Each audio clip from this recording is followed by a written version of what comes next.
저희가 이 자리에 이렇게 모인 이유가 있죠, 사장님? 네, 바로 떼제 기도와 함께하는 주군님과의 토크쇼. 네, 많이 기대되시지요? 네, 새롭게 선보이는 코너다 보니까, 그리고 주교님과 처음 하는 코너라서 사실 저희도 되게 떨리고 많이 준비를 한다고 했지만 미흡한 점들이 많이 있을 거예요. 근데 그냥 함께 웃고 넘어가 주시면 감사하겠습니다. 네, 다시 우리가 함께 걷는 도보성지 순례인 만큼 아마 이 시간을 많이 기다리셨으리라 생각됩니다. 지난 코로나 한 2년여 시간 동안에 아마 공동체 활동하시기 굉장히 어려우셨지요. 아마 마음으로는 많이 기도하고 또 청하고 했을 겁니다. 근데 아마 이 시간 여기 지금 평양 이모님들이 다 함께 계신데요. 아마도 위로와 또 기도의 시간이 필요한 시간이지 않았을까 싶습니다. 그래서 그 위로와 격려의 시간을 마련하기 위해서 김종강 시몬 주교님과 함께 본당에서 열과 성으로 하느님의 구원 사업을 함께하는 여러분들과 위로의 시간 그리고 은총의 시간을 마련했습니다. 김종강 시몬 주교님을 앞으로 모시겠습니다.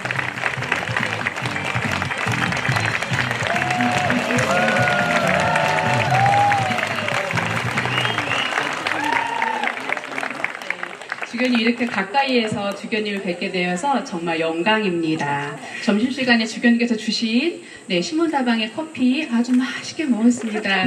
네, 맛있게 만드신 비결이 뭔가요? 우리 여성연합회 우리 회원님들과 평협 회원님들이 같이 해주신 거예요. 저는 정말로 손만 까딱까딱했어요. 참 제가 대접했다기 민망할 정도로 다른 분들이 너무 수고를 많이 해주셨습니다.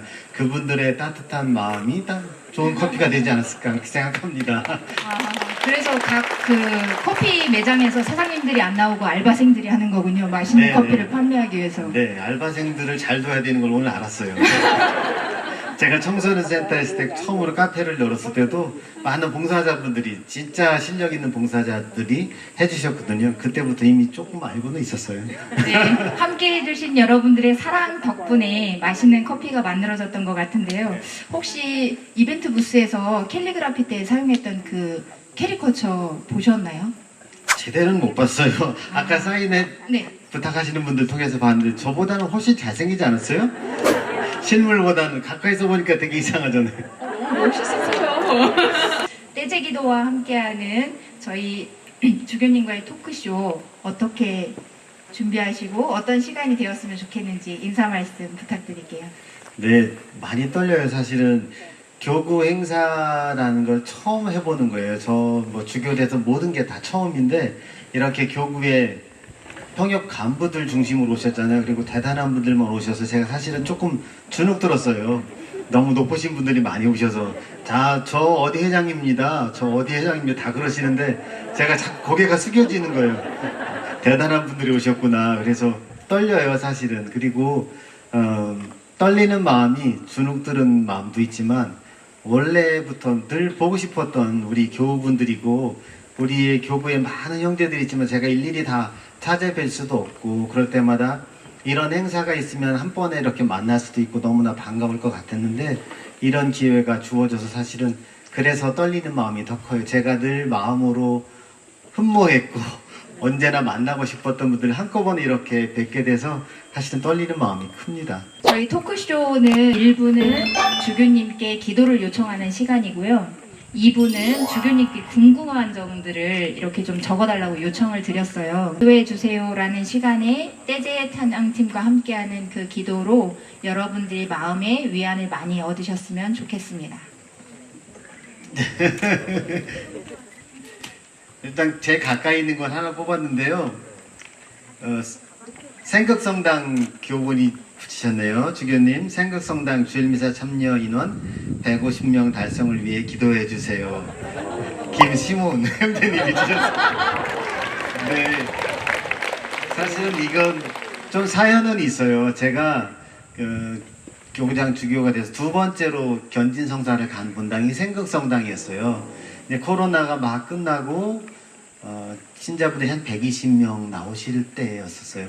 식사를 하는 중에 제가 그런 숙제를 드렸어요. 150명이 오는 날 제가 또 오겠습니다. 그렇게 약속을 드리고 왔어요. 생극성당에서 우리 시몬 형제님이 아마 그 약속을 잊지 않고 계신 것 같아요. 저도 사실은 잊지 않고 있어요. 제가 농담처럼 말씀드렸긴 했지만 사실은 우리 공동체가 늘 잘 되기를 바라는 마음이 뭐 제 마음의 가장 큰 부분인 것 같아요. 각 본당 공동체가 이렇게 활성화되고 활기 넘치고 생동감 있는 공동체가 되는 게 늘 저의 바람이에요. 그래서 이 기도는 안 해드리겠습니다.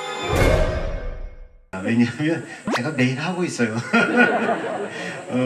주교가 맨 먼저 일어나서 하는 기도는 두 가지예요. 맨 먼저는 죄송합니다. 우리 교구 사제들이 건강하게 아프지 말고 본당 신자들과 화목하게 사목해 주셨으면 좋겠습니다. 그렇게 되시기를 청합니다를 하고, 두 번째로 여러분을 위해서 우리 교구의 모든 신자들이 오늘 하루 평안하고 하느님 뜻 안에서 기쁜 하루 되시기를 청하는 게 저희가 일어나서 하는 첫 번째, 두 번째 기도예요. 그 안에 늘 우리 생각성당 제가 기억하고 있습니다. 150명 넘는 날. 근데 제가 한 60명이라는 것 같기도 한데 10명 줄이신 것 같은데 150명 되는 날 다시 한번 찾아뵐 겁니다. 늘 기도하고 있고 기억하고 있습니다. 열심히들 우리 생각성당 어디 계시죠? 네, 생각성당 열심히 하세요. 기도합니다. 주교님의 위로 말씀이 생각성당뿐만이 아니라 다른 본당에도 모두 해당이 되는 이야기 같은데요. 떼제팀에서 함께 기도해 주시겠습니다.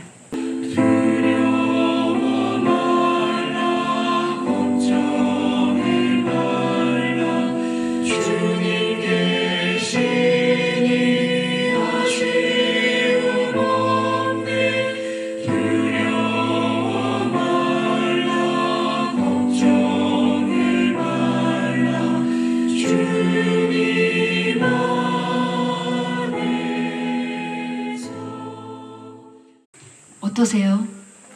너무 좋죠? 두 번째 기도 사연을 좀 뽑아야 할 텐데요. 맨 왼쪽에 계명성당 교분 사연이신데요. 제가 계명 주임은 하긴 했어요. 그걸 보고 뽑은 건 아닙니다.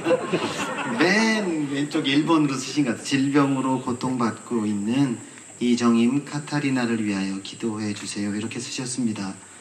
살아가면서 아프지 않을 수 있다면 얼마나 좋을까요? 그렇죠? 저도 그 생각은 많이 해요. 이제 제가 연세가 많잖아요. 그러다 보니까 운동 한 번 하고 나면 어깨도 쑤시고 무릎도 아프고, 그래서 인생은 반드시 끝이 있구나 이런 생각을 사실은 저는 좀 자주 하는 편이에요. 인생은 끝이 있습니다. 그리고 그 끝까지 달려가는데 질병이나 고통이 없는 인생을 우리는 늘 희망해요. 근데 사실은 그렇지 못하기 때문에 희망하는 것이 아닌가라는 생각을 자주 합니다. 그래서 저는 이분의 고통을 제가 다 제 마음으로 느낄 수는 없을 거예요. 얼마나 고통스러우신지는. 하지만 우리가 고통에서 자유로움만을 추구하다 보면 우리 인생이 좀 슬퍼지긴 하는 것 같아요. 그래서 우리가 건강해야 되고 활기차야 하지만 인생이란 것이 봄, 여름, 가을, 겨울로 이렇게 돌아가듯 우리 인생도 아플 때도 있고 또 건강하고 활력이 넘칠 때도 있고 그런 것 같습니다. 그래서 정말 우리가 하나님께 청해야 될 게 뭔가 이런 생각을 다시금 하게 돼요. 아프지 않은 것만 기도해야 되나 내가? 오늘 제가 강론을 쓰면서 그런 얘기를 하나 인용한 게 있는데, 아우구스티노 성인은 그런 말씀을 하셨어요. 유일한 진리는 우리 모두가 죽는다는 것입니다. 죽음으로 향해 간 우리들이 필연적으로 거쳐야 될 게 고통이긴 합니다. 이분이 겪는 고통이 아무런 의미 없는 고통이 아니라 적어도 이 고통 안에서 예수 그리스도의 순환과 죽음, 그리고 우리 인생을 정말로 깊이 돌아볼 수 있는 시간을 가지셨으면 하고, 또 그분이 견딜 만큼의 고통을 하느님께서 허락하시기를 기도하고 싶습니다. 그래서 이분이 질병으로 하느님께 대한 희망을 버리시지는 않는 그런 분이 되시기를 바랍니다. 우리 모두도 앞으로 이런 시간을, 수고의 시간을 다 맞닥뜨릴 텐데 그때 우리가 해야 할 것은 마지막까지 하나님께 대한 희망을 저버리지 않을 수 있는 사람, 그런 믿음의 사람이 되는 것이 우리가 우리 인생을 잘 살아내는 길이라고 생각합니다. 그리고 우리는 이 세상에 이렇게 우연하게 와 있지만 하느님은 우리를 우연하게 내시지 않았어요. 하늘의 참새 하나도 하느님의 허락 없이는 떨어지지 않는다고 그분이 말씀하신 것처럼 우리는 우연하게 부모님의 사랑으로 왔다고 생각하지만 실제로 하느님의 입장으로 돌아가면 우리의 존재는 우연하지 않습니다. 아주 필연적이고 꼭 있어야 하는 인생입니다. 그래서 그 인생을 하느님이 허락하셨다면 우리의 인생도 하느님께로 간다는 것을 희망하고 그것을 잊지 않으면 좋겠다는 생각합니다. 고통받고 있는 우리 카타리나 자매님이 이 고통장 중에도 꺾이지 않는 희망을 가지시고 하느님께서는 그분이 견딜 수 있는 만큼의 고통을 허락하시고 하느님과의 친교를 늘 누리는 그런 분이 되시기를 기도하겠습니다. 여러분들도 혹시 아프시거나 주변에 있는 분들에게 같이 기도하셨으면 좋겠어요. 카타리나 자매님께서 하느님께서 허락하셔서 얼른 쾌유하시고 하느님의 뜻 안에서도 행복한 날을 저도 기도하겠습니다.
어떤 고통 중에 있더라도 주님이 비친 걸 알면은 좀 희망을 찾아서 계속 꿈꿀 수 있을 것 같아요. 그렇죠? 이제 다음 기도를 또 하나를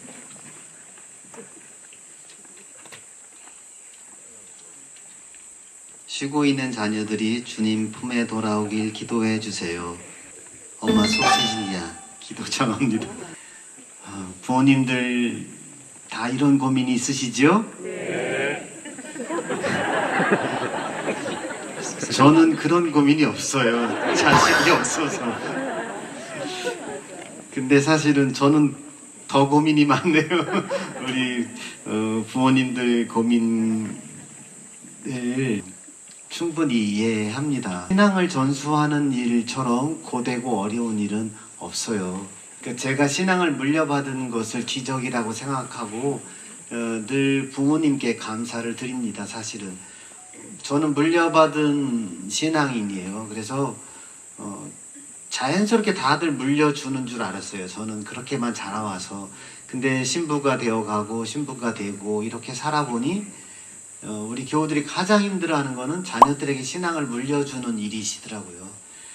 잘 안 되잖아요. 그렇죠? 내가 난 자식이지만, 그렇죠? 그런 생각 하시죠? 아이고. 어떻게 물려줄 수 있을까요? 저는 몰라요. 사실은 여러분들이 아시죠. 저는 자식이 없어서 모르기 때문에 이 문제를 잘못 뽑긴 했네요. 근데 마음은 제일 안타까워요. 사실은 이게. 그래서 여러분들이 서로 아마 그 비법을 전수해 주셔야 되지 않을까 생각합니다. 그래도 그냥 원론적인 그런 말씀을 드려본다면 우리가 신앙을 자녀뿐 아니라 다른 이에게도 전해주는 일은 쉽지 않아요. 그렇죠? 신앙을 전한다는 것은 늘 저는 그렇게 생각해요. 신앙을 고백하는 일이라고 생각해요. 우리가 신앙을 고백하지 않고는 신앙을 전할 수 없어요. 신앙 고백은 큰 소리를 외친다고 되는 고백이라면 우리가 웅변학원 다니죠. 뭐 다 그러면 될 수 있는데, 신앙의 고백은 그렇게 외쳐지는 고백이 아니라 내 존재와 내 삶으로 외쳐져야 하는 것이에요. 고백되어야 하는 것입니다. 그렇기 때문에 어려워요. 내가 하느님의 자녀답게 내가 지금 하느님 말씀을 기쁘게 받아들이고 있는 사람인가? 저 사람은 하느님의 자녀인가 보구나 하고 느끼게 내가 살아내고 있는 것이 무엇이 있을까? 그럴 때면 우리는 신앙을 고백하는 거예요. 우리가 주일날 성당에 와서 열심히 가슴을 치고 사도신경을 크게 외친다고 해서 신앙을 고백하는 것은 아니에요. 그것은 절반의 고백이에요. 저는 신부로 살면서 지금까지도 마음 아파하는 것 중에 하나가 우리의 신앙이 성당 문턱을 넘어가지 못하는 것이에요. 우리 성당 안에서 우리는 참 빼어난 신앙인들 같아요. 제가 보기에 훌륭하세요. 여러분 다 훌륭하시고 물론 여기 있는 분들은 더 훌륭하신데, 우리의 신앙이 성당 밖을 나가면 사라지는 신앙이 될 때가 많아요. 우리 삶 안에서 신앙은 주일날 한 번 기억되는 신앙이라고 생각하는 분들이 점점 늘어나고 있어요. 우리의 신앙은 주일날만 기억되는 신앙이 아니라 주일날 기억하는 것도 훌륭한 신앙이에요. 그걸 제가 잘못하고 있어요 하는 말씀을 드리는 건 아니에요. 그것도 훌륭한 신앙이지만 더 좋은 신앙은 그것이 내 일상이 되는 신앙이니 정말 좋은 신앙이에요. 그 사람은 그래서 늘 신앙을 고백하는 사람이 돼요. 그럴 때 신앙은 그 고백을 통해서 전염되는 것입니다. 우리 전염병으로 3년간 고생 많잖아요. 그렇죠? 이건 어떻게 돼요? 그 존재가 나한테 전염을 시켜요. 그 사람이 바이러스 받아라 이렇게 하지 않잖아요. 그렇죠? 존재가 나에게 그 존재를 주어요. 그래서 우리는 그 존재를 받아들여서 다 코로나에 걸리잖아요. 신앙은 똑같은 거예요. 사실은 우리도 존재로서 그 사람들에게 전해져야 돼요. 그것이 그 사람들은 뭔지 모르고 받아들여져야 돼요. 저 사람들은 다르게 살고 있네, 저 사람들은 저렇게 행동한 애를 받아들이게 해야 되는데, 우리는 행동은 어떤 존재의 변화는 없이 말로 전하려고 하니까 사실은 어려운 것 같고, 실제로 신앙을 전수하는 게 그렇게 어려운 일입니다. 결국은 내가 신앙 때문에 기쁘고 하느님 때문에 기쁘게 살지 못하면 신앙을 전수하는 일은 어려운 것이라고 저는 생각해요. 애들이 말을 안 듣고 성당을 안 나오고 이런 것 걱정하시지만, 여러분이 지치지 않고 기도하고 지치지 않고 신앙의 삶을 살아갈 때 그 아이들은 이미 다 존재로 받아들이고 있어요. 우리 부모님은 저 힘으로 살아가는 분들이구나. 저 힘은 도대체 무엇일까?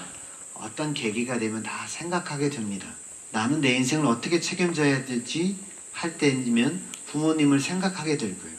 부모님은 어떻게 저 신앙을 지키고 저렇게 살아왔는가. 그러면서 그들이 다시 신앙을 생각하게 되고, 그렇게 신앙은 그들에게 전수돼요. 잔소리가 사람을 변화시키지는 않아요. 내 밖으로 표출될 수 있는, 그렇게 뛰쳐나갈 수 있는 기쁨과 그 희망이 내 안에 있을 때만 우리가 신앙을 제대로 고백하고 신앙을 전할 수 있는 것이 아닌가 생각해요. 어려우시죠? 그렇죠? 그 어려운 일을 여러분이 하시는 겁니다. 지금 당장 내 말을 듣지 않는다고 절망하지 마시고, 나의 기도는 늘 자녀에게 하느님을 통해서 내려가고 있음을 확신하고 믿으시기 바랍니다. 그리고 더 기쁘게 살아가세요. 자녀가 신앙생활 하지 않을 때 더 기쁘게 살아가세요. 네가 신앙생활 안 하니까 너무 좋아. 그런 뜻이 아니라 그들에게 신앙의 기쁨을 더 보여주셨으면 좋겠어요. 그것이 우리가 신앙을 자녀들에게 전수하는 길이 아닐까 생각합니다.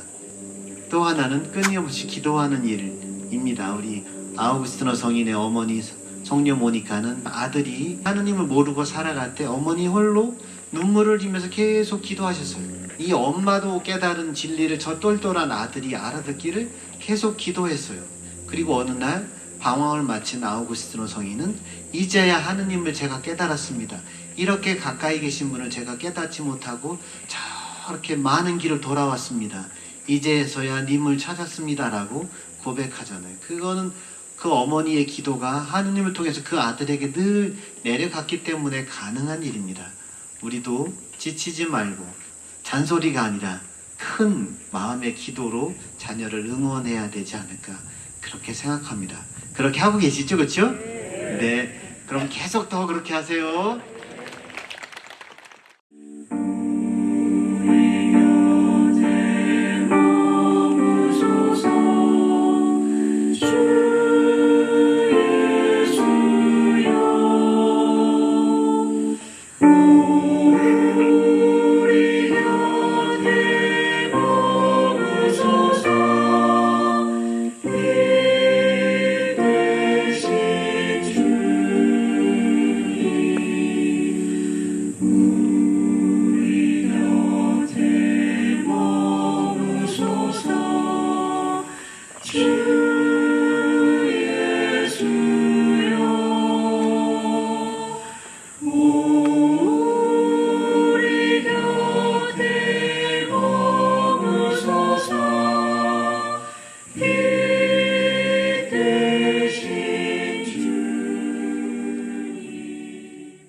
오늘 노래를 하라고 숙제를 주셨어요. 그래서 알았다고 그랬어요. 같이 하면 좋을 것 같아요.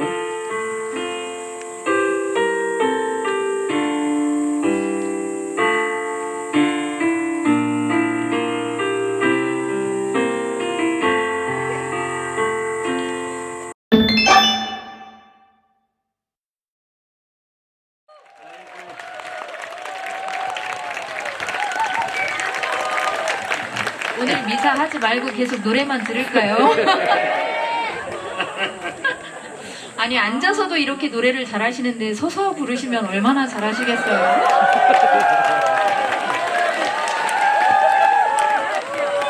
네, 여러분 많이 지치셨죠?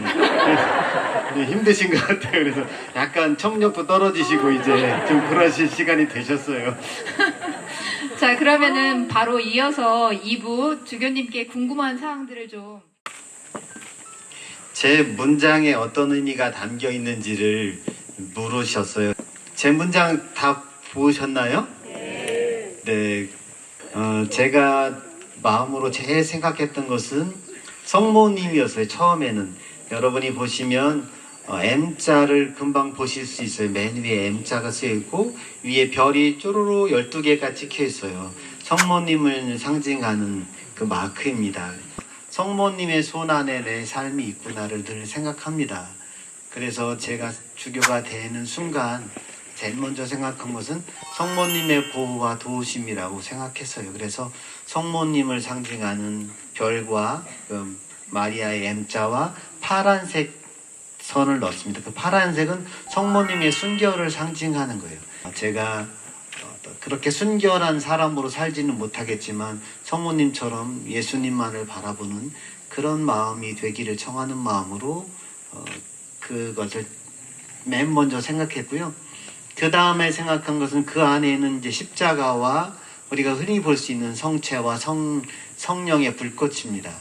그것은 우리 신앙에 빼놓을 수 없는 거기 때문에 그건 설명을 생략하겠습니다. 그리고 맨 가운데 있는 게 저한테는 제일 의미가 깊어요. 노란 색깔이 들어있어요. 그 노란 색깔은 뭐냐면 베드로의 색깔이에요. 제가 교황이 되겠다는 그런 욕심을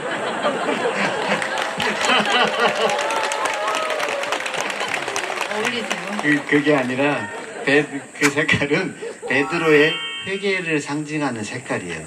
교황님은 흰색이죠, 그렇죠? 제가 흰색을 했으면 아마 교황이 될 생각이 있었을 거예요.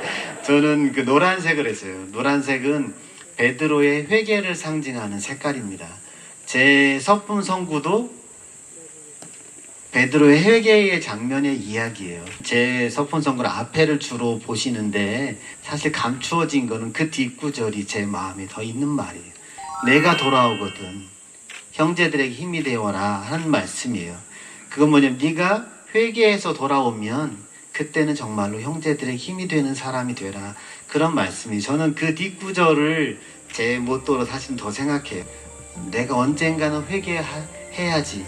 내가 언젠가는 주님으로 정말로 돌아와야지. 그냥 섣부른 회개가 아니라 온전한 회개를 하는 날이 있겠지라는 희망이고, 그때 제가 회개한다면 예수님 말씀대로 형제들에게 힘이 될 수 있는 사람이 되면 좋겠습니다 라는 뜻으로 그 노란 색깔, 베드로의 회개의 색깔을 정했습니다. 이제 제가 늘 소망한 것은 베드로 사도가 회개했던 것처럼 나도 회개하는 것입니다.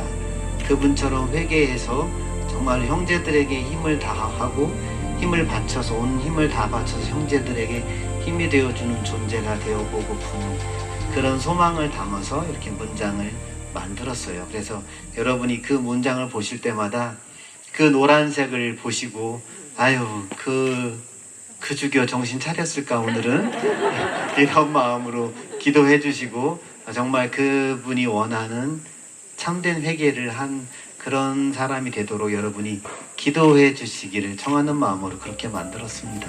뒤에 준비되어 있는 게 되게 많은데 오늘 생각보다 주교님이 말씀을 너무 많이 하셔가지고 내용은 너무 말만 많았습니다. 아니요, 죄송합니다. 사무국장 신부님이 야심차게 준비하면서 사실 걱정을 많이 하셨거든요. 이 긴 시간 뭐로 다 채울 거니. 근데 주교님이 다 채워주셔서 정말 너무 감사드리고요.